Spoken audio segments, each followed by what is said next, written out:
جلا دو کتابیں اڑا دو پھر خاک، تعجب کیوں ذہنی مفلوج پر ہے، ادب ہے جب تعلیم سے وابستہ، جہالت پھر کیوں عروج پر ہے۔ ملک کا نام اسلامی جمہوریہ پاکستان، تعلیمی ادارے کا نام اسلامیہ یونیورسٹی اور رشتوں سے کھیلنے والے کا نام میجر سید اعجاز شاہ۔ السلام علیکم ویورز، اسلامیہ یونیورسٹی بہاولپور میں ہونے والا یہ ایسا شرمناک واقعہ ہے جس نے قوم کا سر شرم سے جھکا دیا ہے۔ تعلیمی اداروں میں اگر ایسے شرمناک کھیل کھیلے جائیں گے تو عزتوں کی پاسداری کہاں ہوگی؟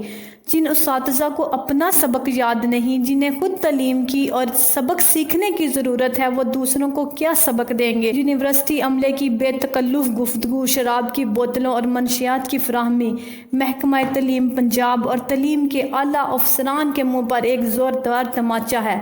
لیکن ایسے تماچے ان کے منہ پر آئے روز پڑتے ہیں، لیکن کسی کے کان پر جوں تک نہیں رینگتی۔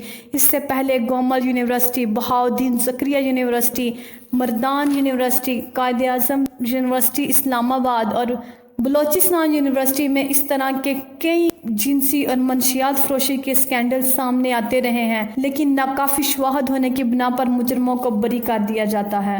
اگر تعلیمی اداروں میں یہی سب چلتا رہا تو کوئی ماں باپ اپنے بچے کو یونیورسٹی میں بھیجنے کے لیے تیار نہیں ہوگا۔ اس لیے میری حکومت اور اعلیٰ حکام سے گزارش ہے کہ اس واقعے میں ملوث پروفیسرز اور یونیورسٹی آفیسرز کو گرفتار کر کے انہیں عبرت کا نشانہ بنایا جائے، کیونکہ یہ لوگ ٹیچرز نہیں بلکہ چیٹرز ہیں۔ انہیں سخت سے سخت سزا سنائی جائے، صرف برطرف کرنے پر اکتفا نہ کیا جائے بلکہ ان کو عبرت کا نشانہ بنایا جانا چاہیے۔